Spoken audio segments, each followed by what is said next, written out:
Magic may be the world's most complicated game, but I believe anyone can improve enough to hang with the pros. I've broken down decades of Magic experience and theory into over 40 tips ordered from beginner to expert. No matter where you are on this journey, I'm confident that you can still learn something useful from this video. Most new players don't know how to shuffle properly. No, pile shuffling doesn't count, despite its name. The easiest way is to sleeve your deck and do multiple mash shuffles. This is important because if you're not doing this properly, you're going to draw bad conclusions about everything from how many lands you should be running to how your mulligans work. Speaking of, make sure you play enough lands. The math for this has already been worked out and I will link it below, but generally speaking you want to play 17 lands in your draft decks, and in the mid-20s depending on the type of constructed deck you're playing. It can be quite common for people to skimp on lands when they're given free mulligans by their friends, but this is to help you improve in tournaments and that kind of thing won't cut it. Even very experienced players make this mistake. Just play the best deck. If you're trying to learn a format, then you should pick the Boogeyman deck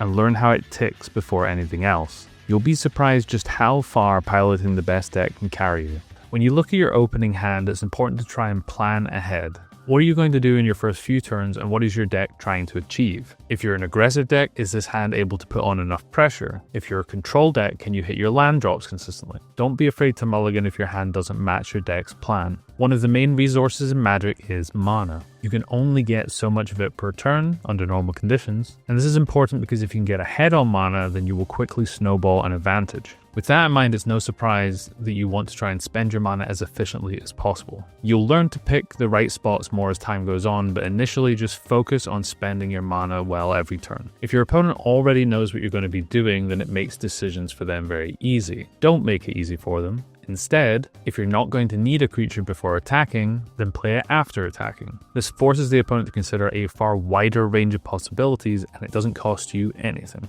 Unless you jump right into playing high-powered formats like Legacy or Vintage for some reason, then you should learn to attack and block properly. The easiest way to go about this is first learning how to block, and then when you go to attack, it's easier to imagine how the opponent would block your attack. Board states can get very overwhelming, but you can start from turn 1 and constantly update in your head if an attack or a block has changed as you go rather than trying to calculate it all at once and melting your brain. Life is a resource and so are your creatures. You would rather be at 10 life with 2 creatures than at 20 life with no creatures in most cases. Try to think if your opponent can reasonably kill you on the following turn, and if not, then try and keep your resources around so that they can help you win the game. It's something I'll go into more later. It's much more important to try and find a way to win than a way to just delay a loss. Once you start thinking of everything as a resource, then you can also evaluate card advantage. Casting Divination costs 1 card and gives you 2, so you're up 1 overall. If you Wrath of God 3 creatures, then you got a 3 for 1. But if those were 3 creature tokens created by 1 card, then that's just a 1 for 1. Keep an eye out for moments when you can get ahead on card advantage and it will help you win more games. It's impossible to make good strategic decisions unless you know what all the pieces on the board are doing. So make sure to take the time to read not only your own cards but your opponent's. It can be very hard when you're starting out because there's so much to read, but over time you will get faster at it, and avoiding losing to face-up information is an easy way to win more. Racing is when you stop trying to block everything and commit to an attack over multiple turns. This is because you've looked at the board state and concluded that you'll win the race, or that blocking is so bad that racing is your only hope. Racing can feel risky, but it can win you games that are otherwise impossible. You'll learn the game a lot better if you're having fun and if you're surrounded by other like-minded nerds. So I recommend trying to find a local store to attend, make new friends, and go to events. Also, if you want to up your chances of making new friends, then I highly recommend showering and wearing deodorant. In drafts specifically, you should focus on trying to make sure you get enough creatures. This is because games do often come down to top decking after trading away a lot of resources. Having a good number of creatures like 16 or more will allow you to be the player with the last threat standing on board.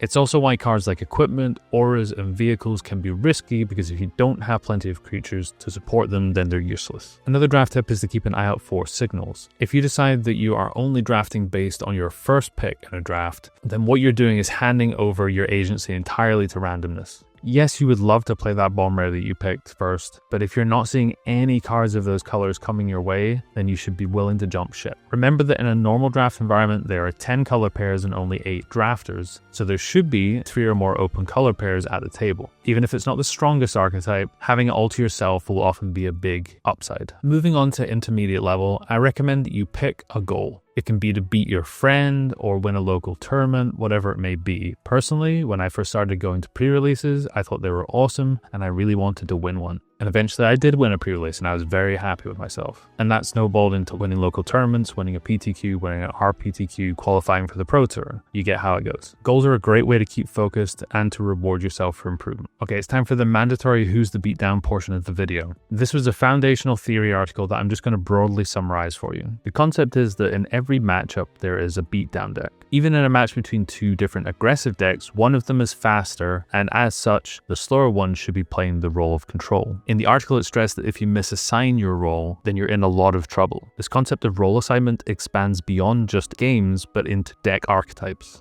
This metagame clock visualizes nicely how decks prey on each other and can help you to figure out your role in a matchup. This concept could easily be a whole video, but I think it's one of the more important theories to get a grips with because it applies to every game you play, and it also makes a lot of deeper theory easier to understand. Going a little bit more into theory, you should be thinking about tempo versus card advantage. Early on, both players have a lot of cards and not a lot of mana to cast them with. Ideally, you want to get ahead early and either kill your opponent before they can empty their hand or survive until you can cast your higher impact spells. This concept can help you decide how to play, and it also impacts what type of cards you want in your deck. Counterspells make for a cool example of this. Spell Pierce is very uncommon in hard control decks because they're not running out cheap threats that they need to protect, and they want the game to go as late as possible. That's where Spell Pierce is actually at its weakest, when people have the mana to pay for it. Instead, they want to run cards like Dispel and Negate, which are either more narrow or more expensive, but are worth it for them because they're more useful in their late game plan. If you think that you can pick up a deck on the same day and win a high stakes tournament with it, then you're wrong. Or if you can, you're probably so lucky that you don't need this video. For the rest of us, getting in a good amount of reps with the deck will give you a big edge. Not only will you know how to sequence all your spells, but also all the common scenarios you'll get into versus other decks in the meta. It's important to know how your deck works so that you don't get surprised when it matters the most. A common comment on Magic articles back in the day when Professional would write a deck guide is, "Give me the sideboard guide," to which the pro would simply smile and reply, "Take out the bad cards and put in the good ones." The problem is that if you're just starting, you have no idea what's good or bad, and you're more likely to make your deck worse by changing the wrong cards. Sideboarding is complex and very context dependent, which is where things like knowing the role of your deck and the format knowledge really help. Pay attention to the type of cards that people are changing, and you'll slowly pick up on the right choice for your own deck. Also, you are allowed to bring a little cheat sheet with what to side in and out to paper tournaments, and that can really help reduce the stress in the moment. What do you do when you're getting flooded or you just have a bunch of dead cards in your hand? Well, if they're truly not useful, then you can hold them and attempt to use them to represent something else by bluffing. However, there is often a use for having these extra lands. If you could potentially top deck a draw spell and then use that to chain into another spell to cast, you would be a lot happier to have played out the lands than to just try and bluff something. So don't put yourself in a worse position by trying to bluff for no reason. It's very common for new players to have a favorite color and to hate on the others, like green players hating blue players, or red players hating blue players, or white players hating blue. Magic has a lot of different color combinations and, more importantly, deck types to learn. In different formats at different times, there will usually be a few clear best decks, and if they're not an archetype that you know how to play well, then you're hurting yourself by avoiding them entirely. Preferences are fine, but if you're trying to win, then you should really be playing the best deck and playing it to a good standard. Ideally, before you make any moves on your turn, you should plan the whole turn out. But beyond that, you should be trying to think as far ahead as you can. I suggest having a plan and then adjusting it as things change. Whilst your opponent is taking their turn, see if anything that they're doing was unexpected and constantly revise your plan as you go. Related to this, try and narrow down what people could have in their deck. If they're playing a red-white aggro deck in draft, then you can reasonably rule out them playing something that requires 2 off-colored mana pips. But you can also go further than that and make some assumptions about the type of cards that they're likely to run or not.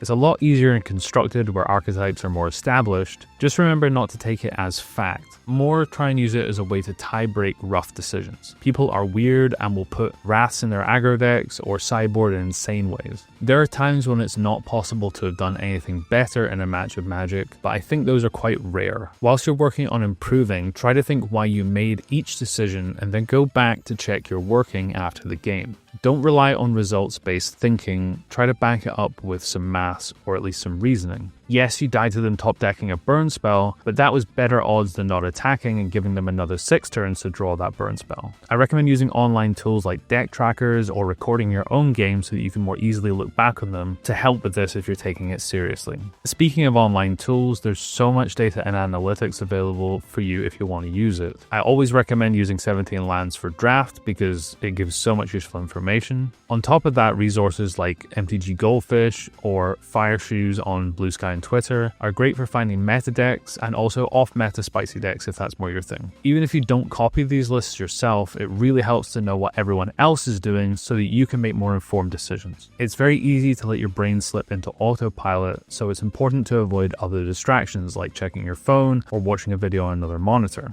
In fact, if you're doing that right now, then you should really close the tab, but only if you promise to come back later. Watching good players is pretty obvious advice, but the way to really make use of that is to try and think what you would do in their situation and then see what they did differently. Come at it from the angle that they know better than you and try to figure out why they did things differently. If it's a live stream, then you can probably even ask them politely after the game. Don't be like, hey idiot, you should have done this. Be more like, oh, I thought you were going to do X, but you chose to do Y. Could you explain your reasoning? If you're not an asshole, people will be surprisingly helpful. Similar to trying different decks and archetypes, it can be helpful to try different formats. For example, the more powerful a format gets, the more important skills like mulliganing and sideboarding become. And drafting a queue can be very different from drafting an average Magic set. Not only will this expand your range of skills, you may find your favorite way to play Magic in the process. Drafting the Hard Way is a very influential Magic theory article by Ben Stark about how to approach drafting any set with a view to win at the highest level. I'd recommend reading it in full, but I'll just quickly try and summarize for you. The easy way to draft is to identify what is good and do your best to draft that. This is a very good strategy for climbing ladder. You find 1 or 2 archetypes that are good and you just semi-force them. However, if you end up in a draft pod at the highest level, there's a very good chance that you will not be able to simply draft the best decks. Everyone there already knows what's good and you will be fighting over scraps in many cases. Instead, you'll be rewarded for complete format mastery. If you can find the open color pair that is maybe seen as a bit weak by most players, then you can get an uncontested flow of cards to make a really good deck. This is really the difference between being a very good drafter and a truly great drafter.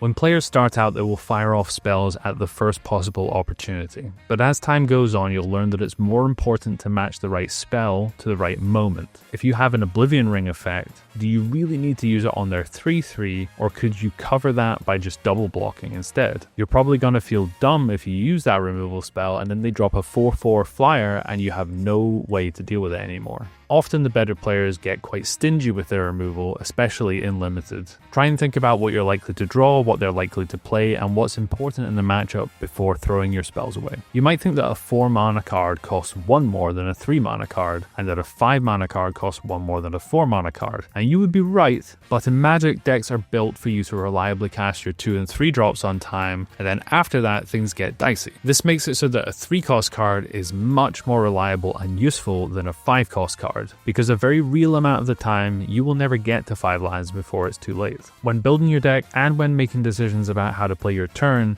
keep this in mind. You might be unlucky that you missed a land for a few turns, but the thing is you could have factored that into your decisions beforehand. And speaking of getting land screwed, you need to learn how to manage your salt. You're at the stage of improving where you're learning a lot and you're trying to change old habits that are holding you back. You will make mistakes and you will lose to people that are also making mistakes that now you notice a lot more clearly. All of that is likely to piss you off. So take breaks if you need to. Remember that it is a marathon and not a sprint. If you're not able to focus on learning, then you should probably be doing something else for a while and then come back later. All of this is natural, but there's no need to let it hold you back. So now we're at the stuff that matters if you're trying to reach that highest level. Okay, you've learned how to attack and block correctly. Now it's time to learn how to attack incorrectly. There's a lot of situations in Draft and Constructed where attacking your 1-drop into their 2-drop is free. They're not going to trade with you because they'll fall behind on tempo, and if they don't trade, you get your damage in. However, you can also do this in situations where the creature they have is too important to the opponent. It's easier to sell this kind of attack if you plan it ahead of time and then quickly move to attacks without having to think for ages. Even better if you have a bunch of cards that could theoretically be combat tricks. It's also the kind of thing that doesn't work on slightly lower level players because they're just playing ABC. They have a bigger creature, you have a smaller creature, they will just block. Again, context is everything, but sometimes those 2 to 4 damage that you stole at the start of the game will win you the whole thing. Tournament rules are there to protect players from being cheated, and I recommend that you brush up on them before attending high level events. That way you'll know how to protect yourself if anything comes up, and you'll know not to be afraid to speak to a judge and ask for help. Your opponent doesn't necessarily have your best intentions at heart, so don't be afraid to reach out to a third party. Beyond knowing what type of deck your opponent is playing and how they're trying to win, you can also narrow down the range of cards in their hand based on how they play. If they didn't kill your strong creature before it goes to activate an ability, then they probably don't have a relevant removal spell in their hand. If they pass with mana up when they would normally play a threat, then either they don't have a threat or they're more afraid of what you're about to do and they're trying to interact with you. If your opponent is representing a counterspell, then maybe you throw out your weaker spell first to bait the counterspell and then play your stronger spell second. All of these things add up to give you little edges as time goes on. Playing at higher stakes will make you a better player, and the best way to do this is just to go and play a bunch of tournaments. You will probably find initially that it's hard to maintain your best level of play over multiple rounds, and that just comes with practice, as well as boring things like getting enough sleep and having enough water. Don't be frustrated if it takes a while, it's just part of the process. Related to this, you should really find a group of people who also care about improving to talk to about these kind of things, and ideally also go to those same events with them. But if you're just playing online events, then a Discord group works totally fine as well. Having other people with the same kind of goals as you to bounce off with is not only a lot of fun, it also helps you improve way faster. A lot of pro players will have what they call testing groups, which are even more focused versions of this, but it's very much the same principle. You'll hear the term playing not to lose thrown around a lot, and one of the simplest examples of this is chump blocking too early. You're throwing away something that could be used to help you win later, way too early, and it hurts your win percentage. But you can take this kind of thing further. Is it better to go down to 1, point your burn at your opponent's face and hope to draw the next burn for the win, or to kill their creature and then slowly lose the game over a few turns? If you're against a graveyard combo deck and think finding Leyline of the Void in your opener makes you a massive favorite to win, but otherwise you're a massive favorite to lose, then you best be prepared to mulligan down to almost nothing to find it. You might see a theme emerging here where the hardest things to do are overcoming human nature and to embrace raw statistics. Continuing with that theme, just because something is scary and you might look dumb for losing if you do it, doesn't mean that it's not the right play. In an article that I'll link below, Jeremy Neiman gave a great example of this. He's very far ahead in a draft game with 6 creatures to his opponent's 2, and basically the only way he can think that he loses is to an opponent's lava axe. He can either set up to kill the opponent on the following turn, or he can destroy all the creatures in play and then he doesn't die to the lava axe. The thing is, he doesn't even know if the opponent has a lava axe in their deck, let alone in their hand. And when he asked the community what they would do, many of them did vote to play around lava axe. The problem is that this play makes you lose to way more other cards, like any random creature. So try not to weigh how scary something is into your evaluation of its odds. On the flip side of this, you need to be able to take scary lines of play if they'll up your chance to win. If you've mulliganed to 5 with your aggro deck into a control deck matchup with loads of wraths, then you're going to come up against a decision. If you slow play your creatures to play around wrath, you won't present enough damage fast enough to kill them before they draw too many cards. But then if you go all in, you'll just lose to wrath. Is it very likely that they would keep an opening hand with wrath in it? Yes. Can you win if they draw it? Probably not. So you just have to assume that they don't have it and get in there. That's a very nice clear example, but most of them are a lot more hazy and hard to see. So again, try and focus on what your deck is trying to do and when it's strong or weak versus your opponent's deck. That will help you see moments when you should commit to a particular line. I'm just going to lift this example from PV's Advanced Combat article that I'll link below, all about the benefits of thinking one turn further ahead than normal when calculating combat math. This example, you have a 2/1 flyer and a 5/5 flyer that regenerates so that it can't get double blocked. Your opponent has 2 3/3 flyers, and the board is otherwise crowded with a bunch of ground creatures. They don't have reach or anything. It's your turn, and you can either attack with your 5/5 or not. You might think, if I attack with my 5/5, I'm dealing 5 damage, and then on their turn, they're going to attack me with 2 3/3s, and I'm going to take 6 damage, which is bad. That's not correct though, because you attack first, which could be relevant, but more importantly, think what your opponent is thinking on their next turn. They're thinking, I have 2 3/3s, and if I attack and deal 6, then I'm going to take 7 on the way back, and if I attack with 1, I deal 3, but then take 5. So now from their point of view, they don't have any good attacks. So it's important to think that extra step further ahead, and then you may see attacks that were actually good the whole time. Magic is both very complicated and rewarding because so much of the game goes against our natural instincts. The mana system itself also does this so well that most players get annoyed by it without realizing all the good that it does. Check out this video if you want to learn more.